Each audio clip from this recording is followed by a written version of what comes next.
Enough? Let me show you how I am gonna make this in real life. So many of you know there used to be a real brand of almond water. It was called Victoria's Kitchen, and they actually sold the stuff online. It's now unavailable though, and even though it was on Shark Tank, Victoria's Kitchen went out of business and it flopped. So you can't really buy it, and since that is the case, I'll have to make my own, using the following ingredients. Almonds, some kind of sugar, I'm gonna use syrup, vanilla extract, and water, as well as a straight milk cloth or cheesecloth. To start, you're gonna wanna take 1 cup of almonds and put that in a big old bowl of water. Make sure the water covers them up for full soakage, and leave them in that water to soften overnight while you sleep. When you wake up the next morning, those almonds are gonna be soaked and they're gonna be perfect to blend up. After this, grab your blender, put the soggy almonds into it, along with 4 cups of fresh, cold water, turn on that blender, and absolutely pulse that mixture on high for 2 minutes or so. Once that happens, take out a big bowl, put a cheesecloth over it, and pour in the mixture to get all the almond chunks out of it, and just leave the almond water refuse behind. Once you have this bowl of almond water liquid, you need to put your sugar and flavorings in. For this one, I'm just going to use vanilla extract and maple syrup to give it a nice little flavor. Mix it all together as best you can and refrigerate until cold. For a couple hours, I'd recommend. After that 2 hours is up and your bowl of almond water is chilled, bring it out of the fridge, grab 2 glasses, pour 1 full of the almond mixture and pour another full of water. At this point, take the full water glass and then pour your desired amount of almond mixture into that water until you get the flavor, the consistency, and the visibility of what you want. If you add more of the almond to the water, it'll become less clear and less watery-like. So I recommend adding about 2 tablespoons to a glass of water, and it'll still give you that really almond taste that you want. As the wiki note describes, it's got that sweet and salty kind of last note taste. That's exactly what this has. So let's taste it. I'm pretty excited with this because I feel like I nailed the coloring, the flavorings, and everything. So the little bit of mineral water added to the almond mixture we just made. Without further ado, let's taste test it.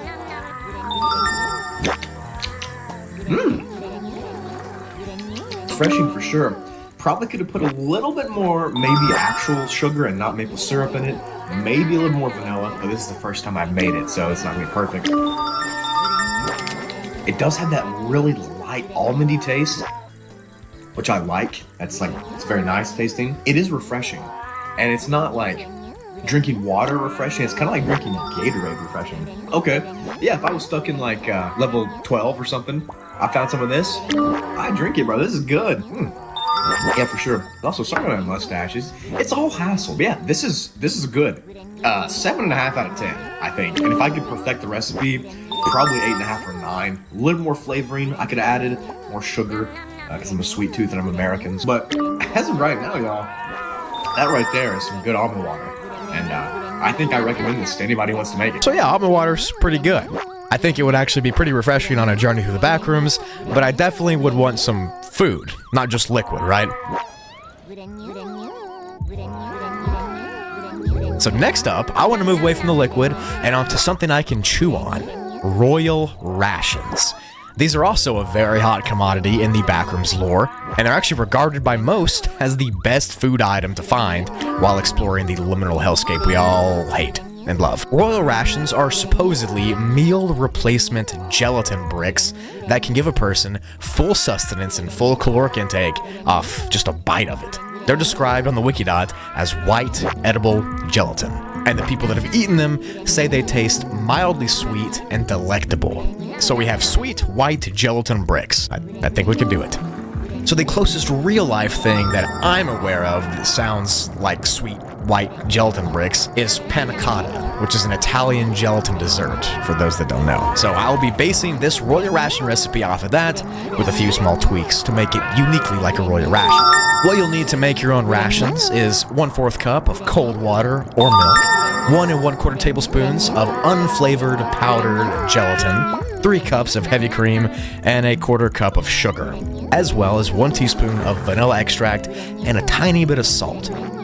So first, you're going to want to put this water in a small bowl and sprinkle the gelatin powder on the surface of the water without mixing it in, and let it sit there and bloom for 6 minutes so the gelatin does its thing. While that's doing that, grab a pan and pour the cream, sugar, and vanilla extract inside of it, mix it all up, and bring that mixture to a boil to dissolve the sugar. Yes, this is a lot more work than the almond water stuff, but trust me, it's gonna be worth it. Once it starts to boil and the sugar is dissolved, take it off the heat, stir the gelatin into the water mix, and pour that mix into the heated cream sugar mixture until it's dissolved and smooth. Stir it continuously until it's all one white consistency.